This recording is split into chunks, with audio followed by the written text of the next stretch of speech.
I believe the best advocates are people that have first-hand information about the issues at hand.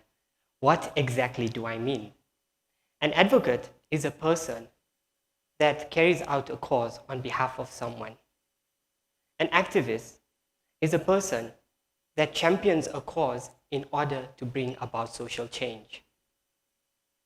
Today, we see many adolescents, young people, and children carrying out causes for injustices because they have lived experience.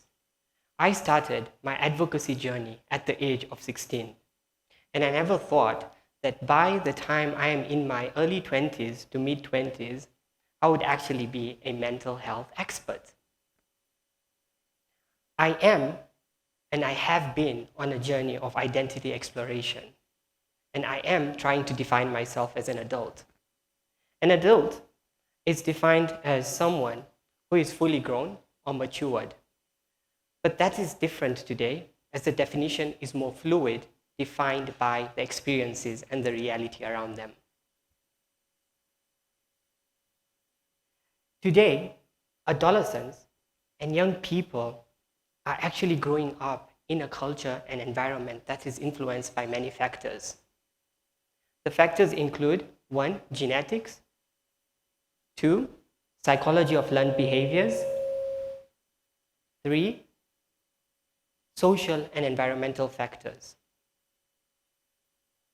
And this is why adolescents and young people today are actually going through a journey of identity exploration. Many millennials and Gen Zs, like myself, have come to this realization because of the reality we grew up in. I am a brown-skinned, Indian, Zambian-born, Zambian-raised, Zambian-educated medical doctor who identifies as a Zambian cultured Muslim young person. Alhamdulillah. But there is very little Indian values that I uphold myself. My immediate environment is that of Zambian Christian friends and Indian Muslim community.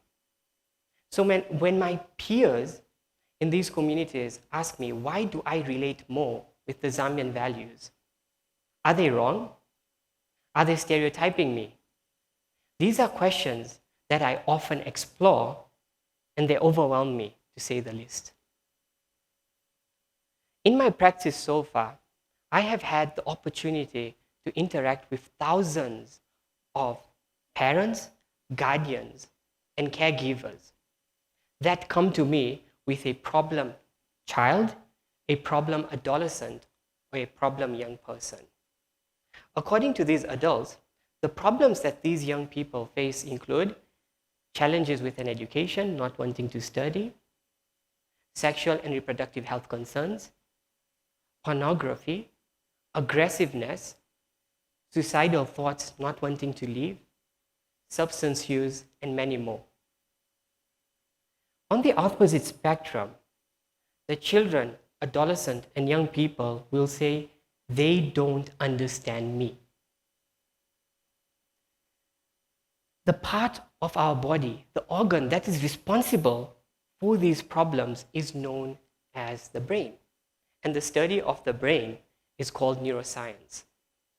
Over the past years, neuroscience has come a long way in understanding brain health and well-being.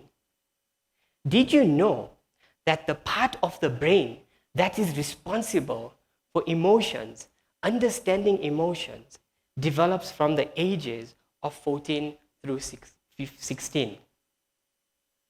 On the other hand,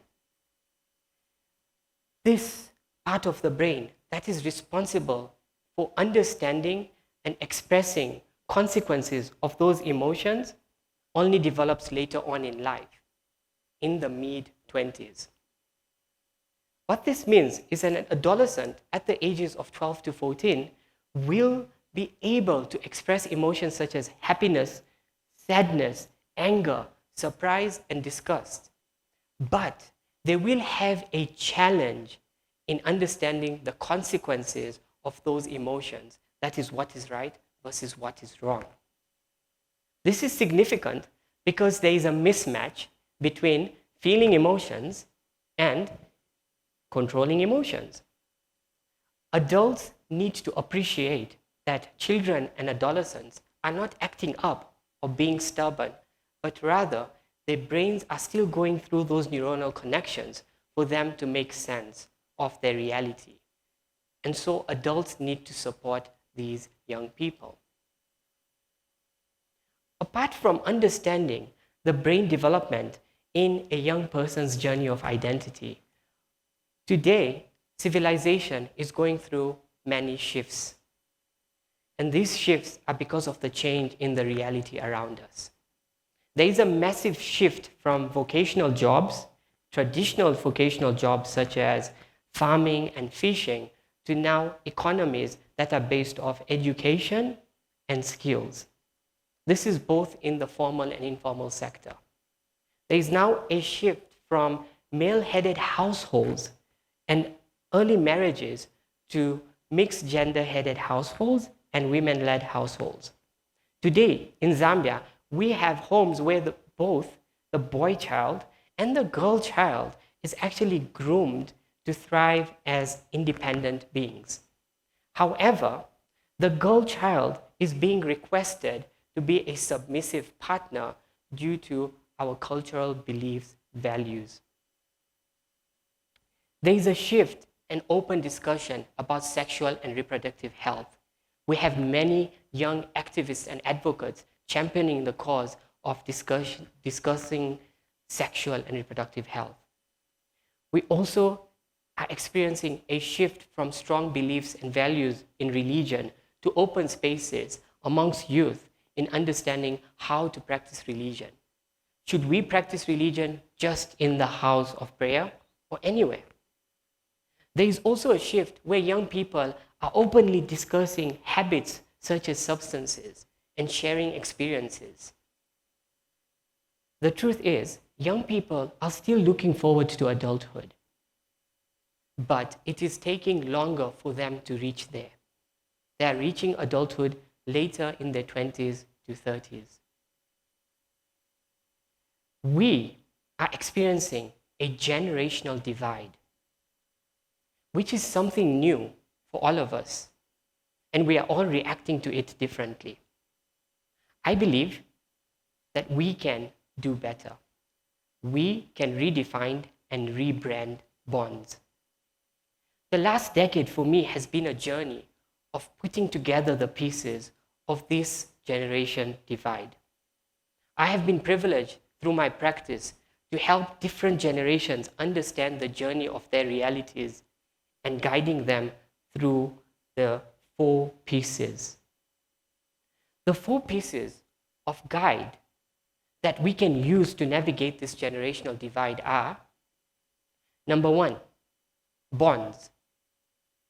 Children, adolescents, and young people today look at adults from a lens of fear. This needs to change to care and compassion.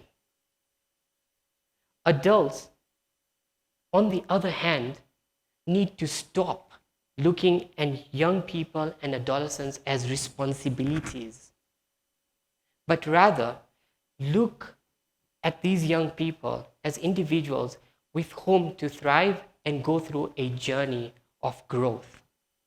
In the Zambian context, youth look up to adults such as parents, guardians, teachers, religious elders, community leaders, and service providers who need to understand the current reality the youth are experiencing. The second piece of guide, time lapse. We have lived through different realities, and there is a time frame. Adults, children, and adolescents need to understand from the perspectives of these different realities. Young people, we as youth need to understand that the adults are coming from a good place. They mean well.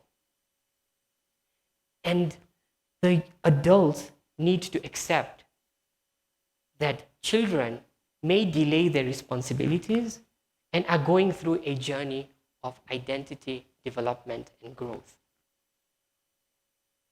The third piece of guide is that of spaces. Over the past decades, it's come to an understanding that young people and older generations are spending less time together. And this is not just physically, but also psychologically. Young people today are spending more time online in social media platforms. And this is taking away the psychological presence in the physical realm as well.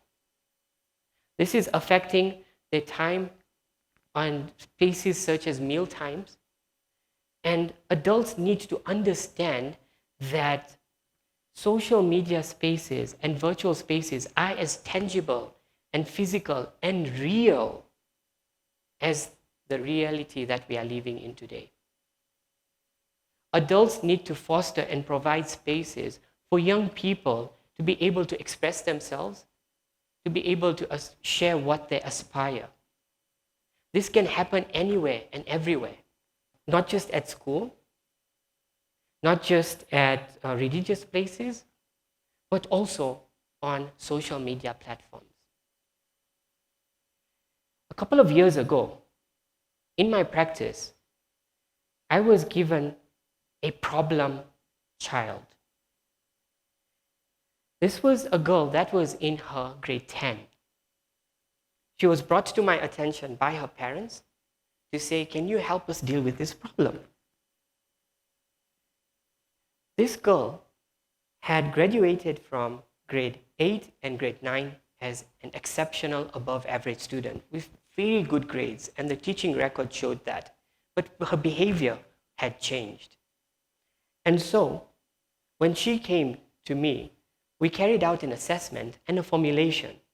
And we found out that this young girl has an older brother who is 7 years ahead of her, who had graduated from high school, who had graduated from a university, but for the past year and a half had not been employed.